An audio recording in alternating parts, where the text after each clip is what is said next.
ईरानी वज़ीर ख़ारजा अब्बास अराग़ची ने अमेरिका को मशवरा दिया है कि बेहतर होगा कि वो खुद को इस जंग से दूर रखें, वरना इसके नताइज अच्छे नहीं होंगे। साथ ही साथ इसराइल को भी उन्होंने वार्न किया है और कहा है कि जौहरी तंसीबात पर अगर हमला हुआ तो इसको हम समझेंगे कि आखिरी हद भी उबूर कर ली है। सना, हमने देखा कि पहले भी ईरान ने इस्माइल हनिया के कत्ल का बदला लेने के लिए 400 से ज़ायद बैलिस्टिक मिसाइल दागे थे इसराइल पर, लेकिन इसराइल जो पहले ही फ़िरौनियत पे तुला हुआ है, लेकिन Ismail Haniyeh, Hassan Nasrallah, Yahya Sinwar की शहादतों के बाद तो अब ऐसे लगता है कि जैसे कंट्रोल करना बहुत मुश्किल हो गया उनको और अब तो जैसे बहुत ज़्यादा वो शेर बन गया है। आपको लगता है कि इस वार्निंग का कुछ असर होगा इसराइल पर?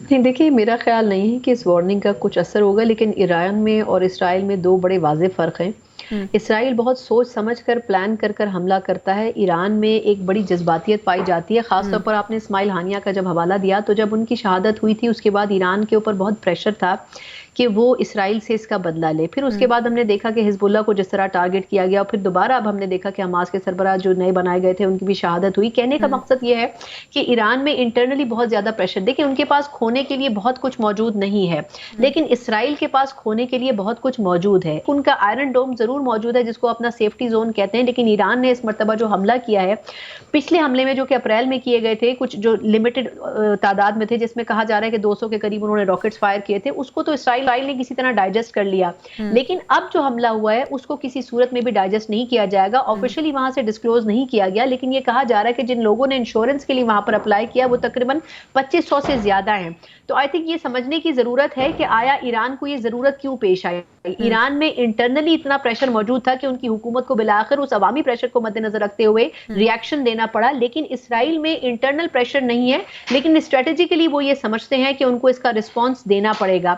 और जहां तक रिस्पॉन्स देने की बात है तो वो इसमें जल्दबाजी का मुजाहरा नहीं करेंगे। उनके यहाँ, वैसे तो ये ऑफिशियली हम खुद क्लेम नहीं कर सकते, हम पाकिस्तान में बैठे हैं, लेकिन कहा यह जा रहा है कि उनके यहाँ दो डिविजन मौजूद हैं कि आया हम फौजी तंसीबात को निशाना बनाएं या फिर अवामी जगहों को निशाना बनाएं। क्योंकि देखिए, अगर एटमी तंसीबात के हवाले से बात की जाए तो ये अनऑफिशियली ये चीज मौजूद है कि आया ईरान एटमी तंसीबात से लेस है या फिर नहीं है, क्योंकि उन्होंने ऑफिशियली अपने आप को एटमी ताकत उस तरीके से क्लेम नहीं किया है। तो इसराइल बहुत सोच समझ कर ये प्लान करेगा और इसमें अमेरिका हर सूरत में उसके साथ मौजूद है, क्योंकि जिस तरीके के स्टेटमेंट्स वहां से नाइब सुदूर और सुदूर की सतह पर आ रहे हैं, उसके बाद ये बड़ा मुश्किल है कि अमेरिका अपने आप को बैकआउट कर सके।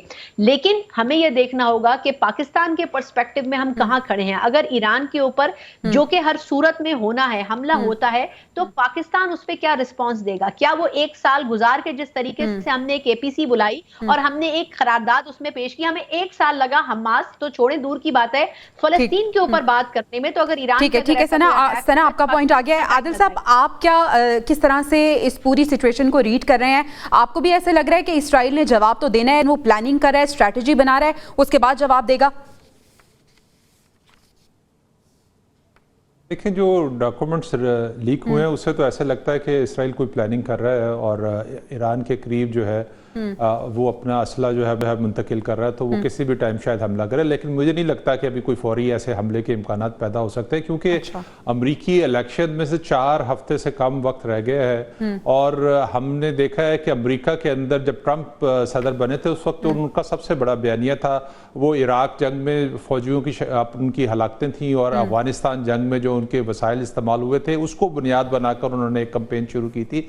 अगर अब इस मौके पर इस अमेरिका जो है वो जंग में शामिल होता है तो यकीनी तौर पर जो एक ऑयल पे जो फर्क पड़ेगा प्राइसेस के ऊपर, उसका इफेक्ट पहले ही यूक्रेन की वजह से जो है वहां पहुंचा है और अब इस ईरान जंग छिड़ गई तो इसके एक ऑयल की कीमतों पे जो फर्क पड़ेगा वो करेगा, सिर्फ पूरी दुनिया को अफेक्ट करेगा, उसमें अमेरिका भी शामिल है। तो ये मेरा नहीं ख्याल है कि अमेरिका फौरी तौर पर इस हमले में जो है वो कोई फैसला कर सकता है। ये इलेक्शंस के बाद अगर कोई सूरत हाल बनी तो ठीक है। आपको लग रहा है कि इलेक्शन के बाद अगर सूरत हाल कोई बनी तो फिर हमें ऐसा लगता है कि हमला किया जाएगा, लेकिन उसके असरात बड़े गंभीर होंगे। इफ्तिखार, आपको भी ऐसा लगता है? क्योंकि ईरान ने कहा है कि हमने अहदाफ अपने मुकर्रर कर लिए हैं इसराइल की जानिब से, अगर हमला हुआ तो भरपूर रिटेलिएट किया जाएगा।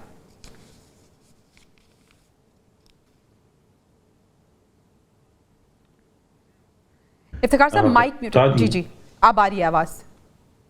जी जी, वो हमला इस तरह होगा नहीं जिस तरह हम सोच रहे हैं। उसके कुछ मुहर्रिकात तो आपको आदिल साहब ने बता दिए हैं। लेकिन जो अमेरिका का रोल है और ईरान ने जो अमेरिका के खिलाफ जो बयानिया दिया या उनको जो है वो वार्निंग दी है, वो बेसिकली इस वजह से है क्योंकि जो डील हो रही थी इस हमास के अटैक से पहले, अक्टूबर 7 से पहले, वो अमेरिका और ईरान के दरमियान में थी और वो एनपीटी, नॉन प्रोलिफरेशन ट्रीटी के हवाले से है कि ईरान जो है वो न्यूक्लियर स्टेट अगर बनता भी है तो उसको रोकने की मजाज जो है वो अमेरिका की नॉन प्रोलिफरेशन ट्रीटी है। इस वजह से वो प्रेशर भी है इसराइल के ऊपर कि वो उनकी न्यूक्लियर रिएक्टर्स को अटैक ना करे। तो मेरे ख्याल में ये एक संदेश बात है। दूसरी यहाँ पर एक तस्हीह जो है वो करता चलूं क्योंकि उसमें एक बात की गई कि ईरान ने जो है वो रिसेंटली ड्रोन अटैक्स किए।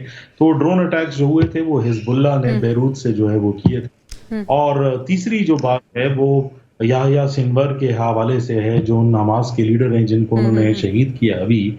और नेतन्याहू ने खुद भी जो है वो एक बात जो है वो की, क्योंकि जो दो टॉप मेन लीडर्स थे हमास के उनको उन्होंने टारगेट कर दिया और जो समझे जाते थे इजराइल की जानिब से कि ये मास्टरमाइंड हैं, उन्होंने कहा ठीक है। अपेरेंटली तो ऐसा लग रहा है कि उन्होंने अपना बदला किसी हद तक ले लिया है, लेकिन ईरान ने धमकी कि अगर ईरान इसराइल जंग छिड़ी तो फिर अमेरिका भी इससे महफूज नहीं रहेगा।